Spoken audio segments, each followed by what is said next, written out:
Joshua 6 sets forth Armageddon in type, as we saw. Joshua 7 and 8 deal with Israel's redemption. Joshua 9 is the chapter that speaks of the submission of some nations to Christ after the events of Armageddon.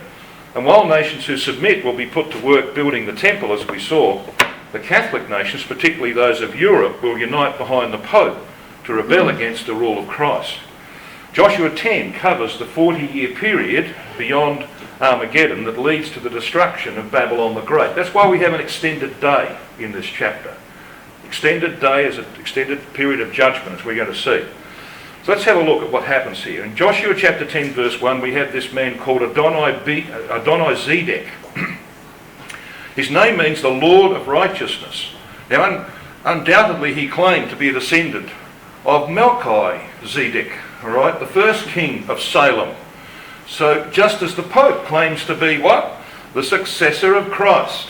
Yeah, so you can see straight away, even in the name you have a strong suggestion of where this is going to lead us.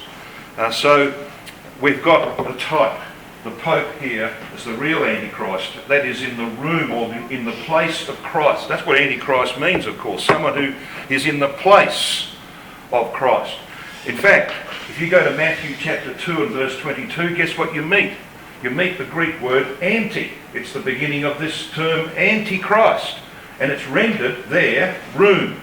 Because when Herod died, it says that Archelaus, his son, was in the room of his father. In other words, he took over from Herod, see?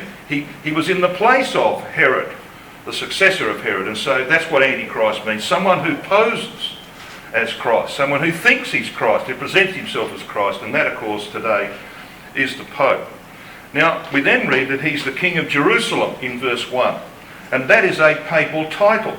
The title the King of Jerusalem was adopted by the popes at the time of the Crusades, when they were sending off men in their thousands to try and recover Jerusalem from the hand of the Saracens. So here is another papal title. Of course, as you are aware, the popes claim that Jerusalem today should be an international city. By that they mean a papal city, of course. Right? So the Pope still claims to be the King of Jerusalem. And we read, of course, that they heard how that Joshua had taken Ai. Now, Ai means a heap of ruins. And so, post-Armageddon, the infrastructure of the world will be exactly that, a heap of ruins. And it's in the midst of that that the Pope will assemble the nations, as we saw in Psalm 2 yesterday, assemble the nations in opposition to the rule of Christ. So that's how this chapter begins, and I think it's pretty obvious where it's going to go. Now it says in verse 1 that Gibeon had made peace. See there it says, and how the inhabitants of Gibeon had made peace with Israel and were among them. Well, the Tarshish powers, whom the Gibeonites represented a type, and many others will submit to Christ post-Armageddon. And that's going to, of course, raise the ire of the papal system. They're not going to like that. It says that they were among them. So the Gibeonites are among Israel. Submissive nations will be required to commit to Christ, to become among them, so to speak. And verse 2 it says, they feared greatly because Gibeon was a great city, as one of the royal cities. And we saw that fear, didn't we, in Psalm 2 yesterday, when we looked at that psalm. Royal cities? Yeah, the Hebrew word is mamlakah. It means kingdom or dominion. And we do have some royal dominions in the earth today, don't we? America's not one of them. You have a French system in this country, but there are dominions, and Britain is one of them. All right? So that's why I think you've got this further proof.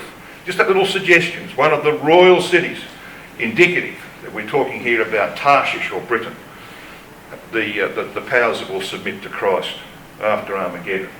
So as you read on, Adonai-Zedek gathers together his confederacy. And if you come down to verse 5, you'll find there are 5 kings who are joined together. There is a confederacy of 5. Now 5's the number of grace. In other words, we're talking here about a confederacy of religion.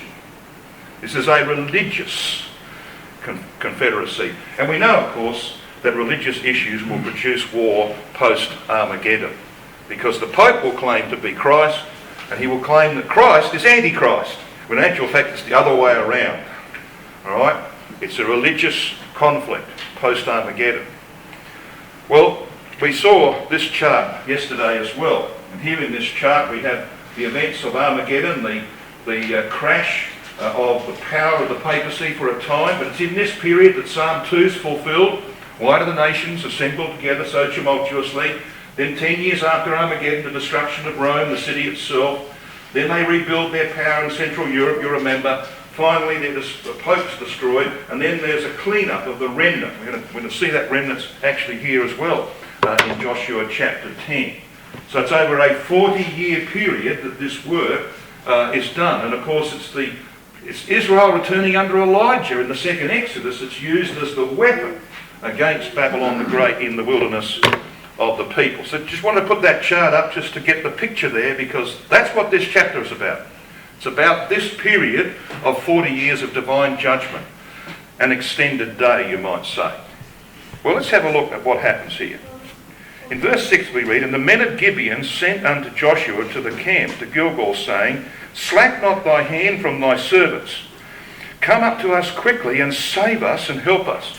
So what would you imagine would be the policy of the Pope after Armageddon, when he's, drawing the nations together around? What do you think his policy is going to be? Attack anybody who submits to Christ. True? Isn't that what they do? Attack anyone who submits to Christ. Well, it's exactly what Adonizedek does. Because Gibeon has submitted to Joshua, he attacks them. So they cry out for help. And so that leads to this battle. So you can see the pattern is set there for the future. It's exactly what's going to happen. When Britain and Australia and America, other sensible countries come along and submit to Christ, you think the Pope's going to be happy with that? When he's assembling the nations to defeat this power in Jerusalem? Of course he's not going to be happy with it. He's going to attack anyone who submits to Christ. That's what happens here. Well, who are these Amorites then? Well, Amorites actually means a sayer, in the sense of publicity or prominence. So you see when it says, "And the men of Gibeon sent unto Joshua to the camp to Gilgal," and it goes on to say, "Save us and help us, for all the kings of the Amorites that dwell in the mountains are gathered together against us." So Adonizedek is leading a confederacy of Amorites. Now that name means a sayer in the sense of publicity. And that's exactly what Psalm 2 says they're going to do. Why do the nations tumultuously assemble together? And what are they saying? Let us cast their bands asunder. Let us break their bands. See? They're publicising their rebellion. In verse 10 it goes on to say this. When Joshua brings the army down, verse 10, "Yahweh discomfited them before Israel and slew them with a great slaughter at Gibeon, and chased them along the way that goeth up to Beth Horon, and smote them to Azekah and unto Makkedah." Well, Beth Horon happens to mean house of hollowness. A house of hollowness. So the rebellion is going to be hollow in the end. They're going to be defeated. So how are they going to be defeated? Well, we're going to see. Azekah means dug over. Buried, you might say. Makkedah means place of shepherds. Yeah, false shepherds. And they're going to be shown to be false shepherds. They're defeated with hailstones. And we need to pause and to have a look at what these hailstones represent, brethren and sisters, because it's very, very important. The hailstones actually represents you and me, as we're going to see. We figure here in this chapter as individual hailstones, and we're going to follow that theme. Now, hailstones is actually two words in the Hebrew. Barak, and there are 29 occurrences of that word in the Old Testament, and Eben. Now, Eben, of course, is related to Ben. Eben means a foundation stone, a stone to lay the foundations of a family, an Eben. Okay? Now, these hailstones destroyed the Amorites selectively. So you've got to get a picture in your mind. You've got Israelites out there fighting with a sword, and they're fighting an Amorite. All of a sudden, a hailstone hits the head of the Amorite, and he goes, and the Israelite thinks, well, I didn't hit him. But the Israelite doesn't get hit. See? So these hailstones they're guided missiles. They're guided missiles. And that's the way the judgments will be in the future, brothers and sisters. Selective judgment. God doesn't judge willy-nilly. I wouldn't want to be in the shoes of those people who are pushing all sorts of evils today. The front page of the Sunday Globe here in Joplin has got same-sex marriage couple pictures on there. I wouldn't want to be in their shoes, because when the judgments come, they're going to be selective. Right? That's the way it will be. And guess who's going to do the selecting? You got it in one. The saints. Because they're the hailstones, as we go to see. So very, very important we understand what this is saying to us. We'll come to Revelation 16:21 in a minute. It says that slew them. Means to smite with deadly intent. Yes, very deadly intent. So what about this hail? The hail of the day of judgment. Well, the word for hail, chalazar in the Hebrew, occurs 4 times in the Apocalypse. This is the Greek word for hail. Revelation 8:7, 11:19 and 16:21 where it occurs twice. In Psalm 148 verse 8, hail is listed among other elements that fulfill Yahweh's word. There are 17 occurrences of hail in Exodus 9 and 10. Remember the plague of hail? In Isaiah 28 verse 2 and 17, hail is used in the context of divine judgment. Hail will be used as a weapon in the divine judgments on the nations. You might recall the words of Job 38 and verses 22 and 23 where Yahweh asked Job the question, Have you seen the treasures of the hail and the snow that I have reserved against the day of judgment, Job? In other words, you haven't seen anything. You've seen a hailstorm, you've seen nothing. I've reserved it against the day of judgment. Hail will be used by the saints as a weapon, and they too are symbolised as hail.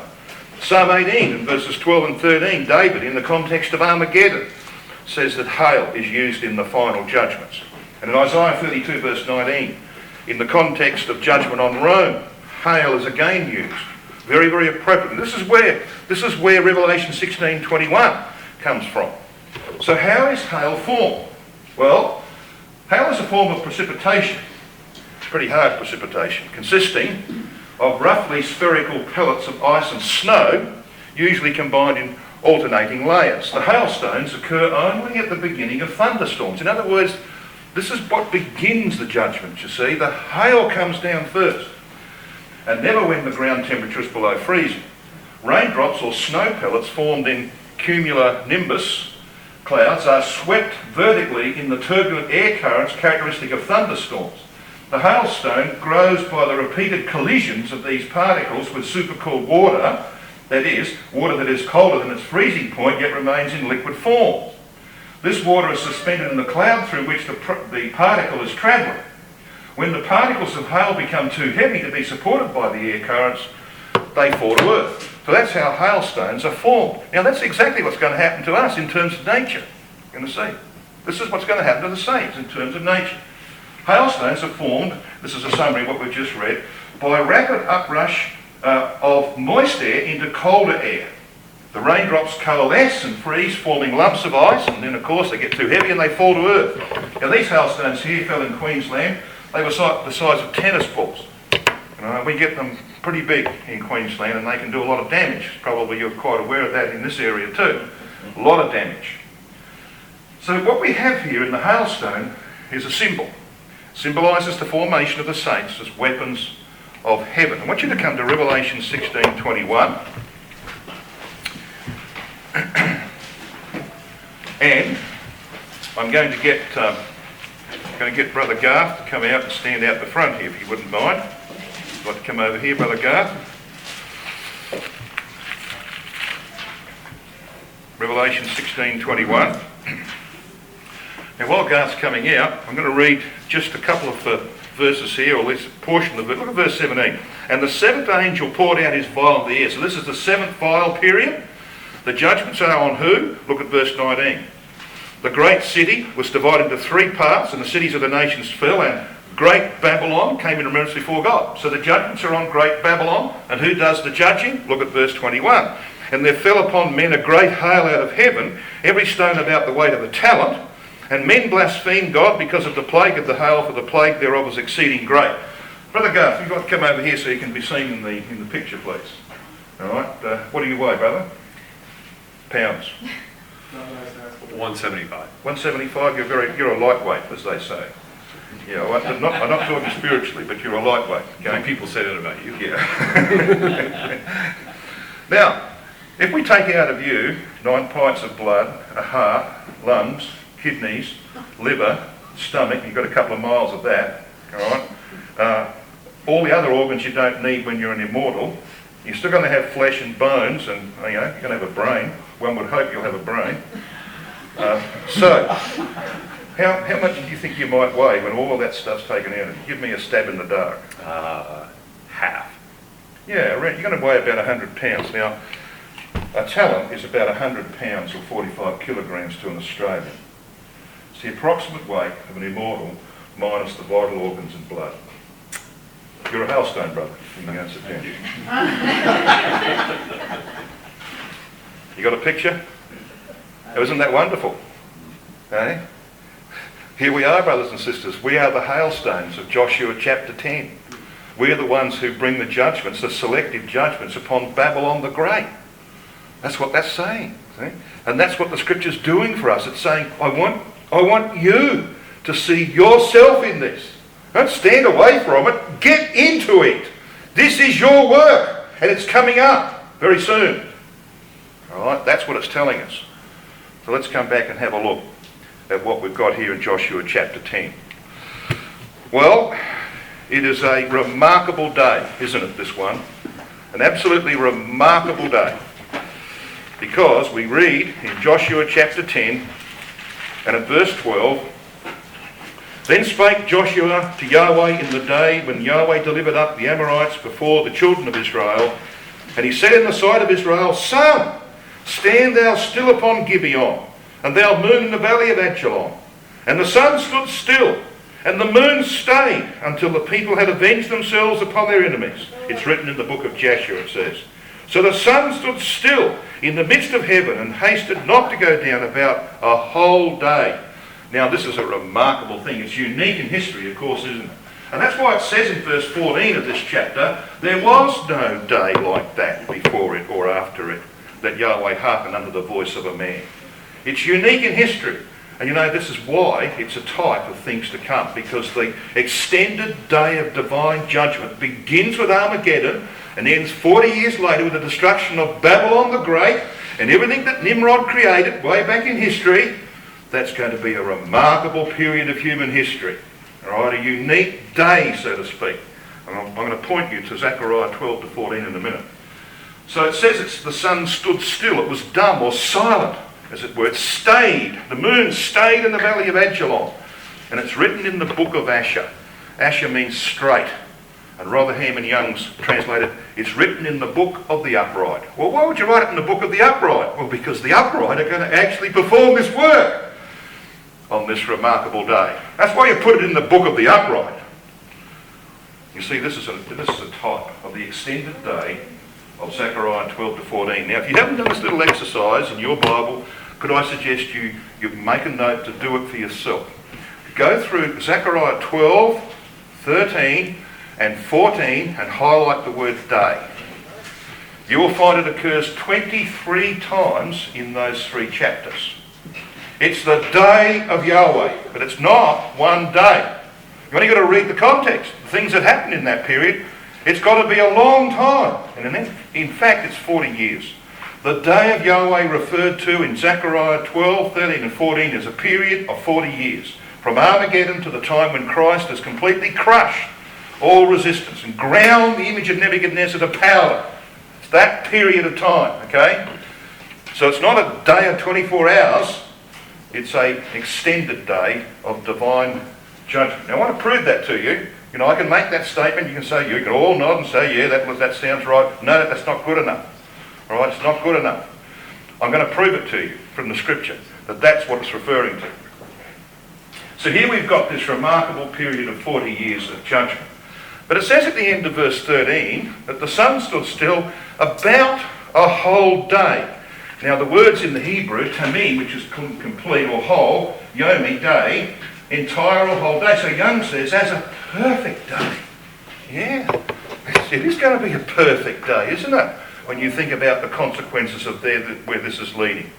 Space scientists at Greenbelt, Maryland discovered 24 hours missing when computing the future position of the sun, moon and planets. You know, you've got all these computer models that they use nowadays, and they can gaze up there and work out all the timings, and they have to correct clocks every now and then, you know, because it gets a little bit out, so they correct the clock based on what they read from the heavens. It's so accurate. Right? Well, they found there's 24 hours missing. Computer calculations for this era discovered 23 hours and 20 minutes, which, by the way, is about, verse 13 says, about a whole day, not quite 24 hours. It's about a whole day, yes. So 23 hours and 20 minutes was lost in history. They know that from the computer calculations. But in actual fact, they had found 24. So where's the other 40 minutes? Well, the remaining 40 minutes was the 10 degrees in the sundial of Ahaz in the time of Hezekiah, 2 Kings, chapter 20, verses 8 to 11. That happens to be 40 minutes. So you add 40 minutes to 23 hours and 20 minutes, what do you get? 24 hours. That's what's missing. All right? So, you know, there it is, brothers and sisters and young people. Evidence that God was at work. Now, don't ask me how he got that to happen. Stopping the sun, because the earth, we know, revolves around the sun. It itself's revolving on its own axis. Don't ask me how it's done. But God can do anything, can't he? He made it. He can do anything. Nothing is too hard for Yahweh. But in doing that, he produced a unique day. Why did he do that, do you think? Well, he did it for you and me. He did it for his son, Jesus Christ, so that when he read this record, he read about his future work. He did it for you and me so that when we read this record, you can look at your future work. That's what it's about. You can see yourself as a hailstone bringing divine judgments upon Babylon the Great and destroying everything that Nimrod created in the past. That's why it's here. Isn't that remarkable? Isn't that wonderful? Well, still haven't given you any proof, have I? So let's go on, verse 14. And there was no day like that before it or after it, that Yahweh hearkened unto the voice of a man, for Yahweh fought for Israel. Now this is where I want you to have one hand in Joshua chapter 10 and the other hand in Zechariah chapter 14. There's no day like that before it or after it.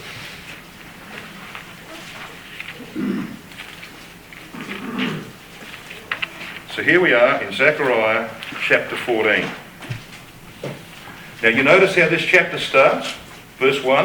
Behold, the day of Yahweh cometh. Yeah, this is the day we're talking about. It's not a day of 24 hours, it's 40 years, an extended day.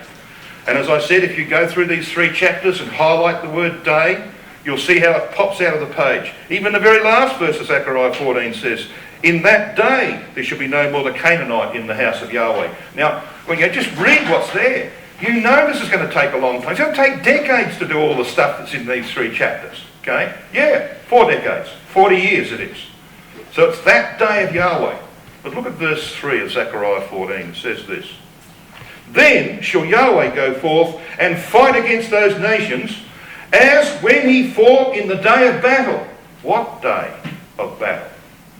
Well, the day of Joshua chapter 10. The extended day of Joshua chapter 10.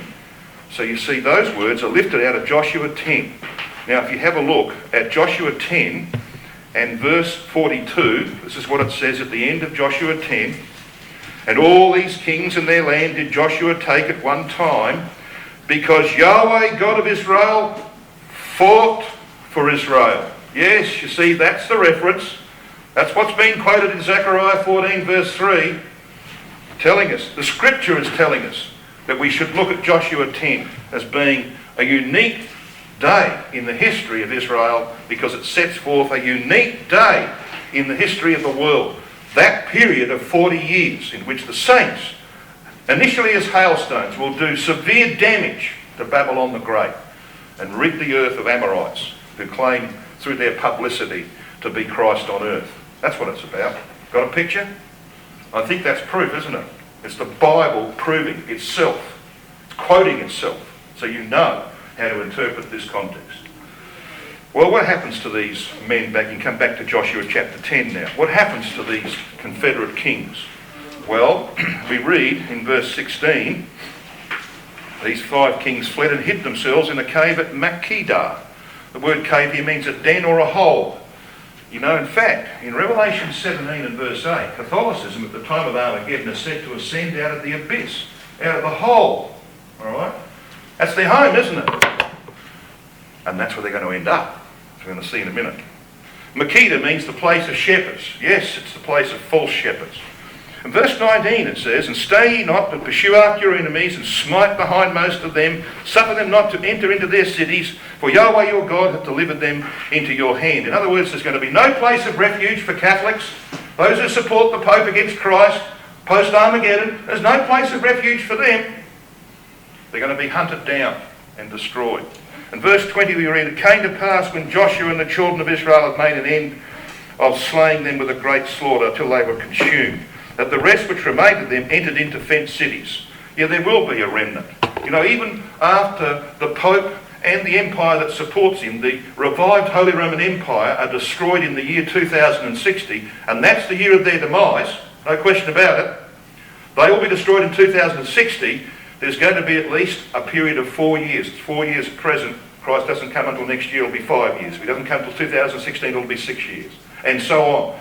There's going to be a period of the cleaning up of the remnant. Now again, maybe I should prove this to you. Have a look at Revelation 19. Just keep your hand if you can in Joshua 10, and very quickly look at Revelation chapter 19. Now this is the chapter that speaks about Christ and the saints riding on horses, a white horse. The horse here is Israel, that is used as the weapon against Babylon the Great. And in verse 20 it says this, Revelation 19. "And the beast," meaning the revived Holy Roman Empire, as Brother Thomas correctly points out in Eureka, "was taken, and with him the false prophet," meaning the Pope, "that wrought signs before him with which he deceived them that had received the mark of the beast, and them that worshipped him. These both were cast alive into a lake of fire burning with brimstone. And the remnant was slain with the sword of him that sat upon the horse." See, what that's telling you is this. The Pope and the empire that supports him will be destroyed. And we know what that date is. Daniel 7 tells us it's 2060. Even Sir Isaac Newton knew that date. That's the year of their demise. But that doesn't mean the end of all Catholics. There's going to be at least a 4-year period. It may turn out to be longer, when the remnant of Catholics who supported the papacy against Christ had to be cleaned up. That's what's referred to here, way back in Joshua chapter 10 and verse 20. "The rest which remain," they take refuge. Their leader, Adonizedek, he's locked up, all right? He's done for. But the remnant escape. There's got to be a clean-up period, post-destruction of the papacy. Now, how accurate is that? All right? How accurate is that when you think about it? Well, let's move on. Verse 20. "None moved his tongue against any of the children of Israel." Yes, the Amorites, the sayers, the publicists, they're silenced. In verse 24 we read this. Joshua says to the elders of Israel, "Came to pass when they brought out those kings unto Joshua, that Joshua called for all the men of Israel, and said unto the captains of the men of war which went with him, Come near, put your feet upon the necks of these men. And they came near and put their feet upon the necks of them." I hardly need to remind you, brothers and sisters, of the words of the Apostle Paul in Romans 16 verse 20. "God shall bruise Satan under your feet shortly." Nor the words of the Apostle Paul in 1 Corinthians 15 verses 25 to 27. "When he has put all things under his feet." Nor the words of Malachi chapter 4 verse 3, which say that the righteous will tread the wicked under their feet, under the soles of their feet. There's many passages that speak about the saints, as it were, putting their feet on the necks of those people who support the Pope and their leaders. Now, why would that be the case? Well, Genesis 3:15 said, "And thou shalt bruise his" what? "Head." Yeah, this is about getting rid of the serpent. Right? This is the work of the saints. In verse 26, we are told that afterwards Joshua smote them and slew them and hanged them on 5 trees. And we saw, of course, the reason for that. They're crucified. Well, these are the people that claim to be Christ on earth. All right? This is Adonizedek, the Lord of righteousness. He thinks he's Christ on earth. He's going to end up, as it were, being hung on a tree where he rightfully belongs. Verse 27, it says, "It came to pass at the time of the going down of the sun." Yeah? It's the evening time, isn't it? Well, in the evening time is going to reveal something very great at the end of that day of Yahweh, that period of 40 years, brothers and sisters. It's the time when the glory of the saints is revealed. Now, if I had opportunity and time here, and I don't have it, I could take you back to Revelation 19, and I can show you the structure of that chapter and show you that Christ is not going to reveal his bride to the world in all of her glory until he has revealed the harlot who claims to be his bride as an impostor. When he's destroyed the papacy, those who say they're the bride of Christ, well, then he's going to reveal his saints at the marriage supper of the Lamb. And he'll do that to the nations who have already submitted to him. All right, now that'll come right up the end of that 40-year period. It's not going to come early. It's going to come in the evening time. Now, I think we should do this. Zechariah 14 again. Zechariah 14 verses 6 and 7. You'll notice that Zechariah 14 is playing a pretty prominent part in the interpretation of Joshua chapter 10. Yeah, that's because Zechariah 14 quotes it. Now look at verse 6 and 7 of Zechariah 14. And shall come to pass in that day, this is the day of Yahweh, the 40-year period of judgment, that the light shall not be clear nor dark. In other words, it's going to be blurry. Blurry, because there's a lot of things going on, a lot of judgments happening during that 40-year period. But then you read this in verse 7. But it shall be one day which shall be known to Yahweh, not day nor night, but it shall come to pass that at evening time it shall be light. All right? Evening time. Now some of you will be aware, of course, of how this should be rendered. Brother Thomas translates verses 6 and 7 this way. This is what he says. And it shall be in that day there shall not be brightness, the splendid ones drawing in. And it shall be one day that shall be made known by Yahweh, neither a day nor a night, but it shall be at the time of evening, then shall be brightness. Now when you get the translation of verses 6 and 7 correct, what it's telling us is simply this, that while the saints are engaged in the work of judgment from Armageddon onwards, their glory is not going to be seen by the world. When they turn up as ambassadors to warn the nations that they should submit to Christ, for example, they will appear as ordinary men, like the angels appeared to Lot and to Abraham. They will come into the kings of the earth and say, Christ demands your submission. He'll look at them and say, well, who do you think you are? There won't be any brightness shining from them. They will look like ordinary men. Their glory will not be revealed until the harlot is shown for what she is. And when she's been shown to be a harlot and destroyed, Christ will say, now the world can see the glory of my bride. There will be a marriage supper of the Lamb, and he will reveal her all of her glory. That will be at the evening time, towards the end of that 40-year period. That's when the brightness will be seen. That's all in Eureka, by the way. All of that stuff's in Eureka. There's nothing new in that. Right, so here we've got a wonderful vision of the future, and it's all in Joshua chapter 10. Right. All of it is in Joshua chapter 10. So we're going out of the sun, verse 27 of Joshua 10. That's when they buried the papacy. This is Adonai-Zedek and his mates. They buried them in the abyss. And that's where they end up. Okay? That's when the bride will be seen in all of her glory. Cast into a cave. The old serpent and political manifestation in Rome and the papacy is cast into the abyss. And that's what we're told in Revelation chapter 18 verse 21, chapter 19 verse 20, and chapter 20 verse 3. Well, let's come now and finish off this session by having a look at the end of Joshua chapter 10. Between verses 28 and 39 there are 7 cities that are overthrown by Joshua and Israel. Makkedah in verse 28. I don't know about I need to highlight these for some colour in your Bible just so they stand off the page. Makkedah verse 28. Libnah verse 29. Lachish verse 31. Gezer verse 33. Eglon verse 34. Hebron verse 36. And Debir verse 38. So why do you think there's just 7? Did they capture more cities than that? Of course they did. So why have we got 7 enumerated here, do you think? Well, you see, it represents the 7 campaigns that will be undertaken in that 40-year period, the extended day. And this is the chapter that deals with the extended day. So you're going to have your 7 campaigns in there, aren't you? Right? The 7 campaigns of Joshua, the 7 campaigns of David will be matched by the 7 campaigns of Christ and the saints to destroy Babylon the Great and all enemies to his rule. That's what that's about. Well, we come to verse 40, Joshua chapter 10. So Joshua smote all the country of the hills and of the south and of the vale and of the springs, and all of their kings he left none remaining. and utterly destroyed all that breathed, as Yahweh, Elohim of Israel, commanded. All their kings he left none remaining. Yet, in that 40-year period of judgment, brothers and sisters, Christ will subdue all the rulers. All the rulers of the earth will be brought under his rule and control. It says in verse 41, and Joshua smote them from Kadesh Barnea even unto Gaza, and all the country of Goshen even unto Gibeon.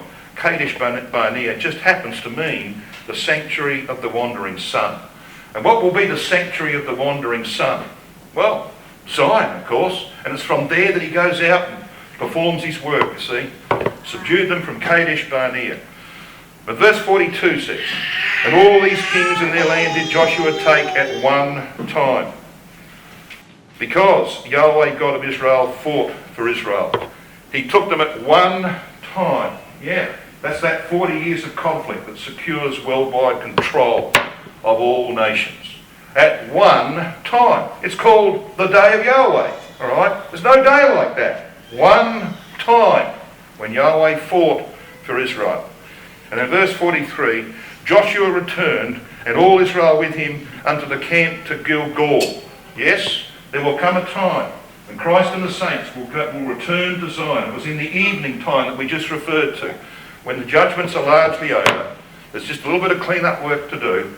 He will return to, his saints will return to him. He's not going to leave Zion. His saints will return to him, and he will have the marriage supper of the Lamb and display his bride in all of her beauty to those nations who have submitted to him. So where do they come back to here in the historical record? To Gilgal. What happened at Gilgal?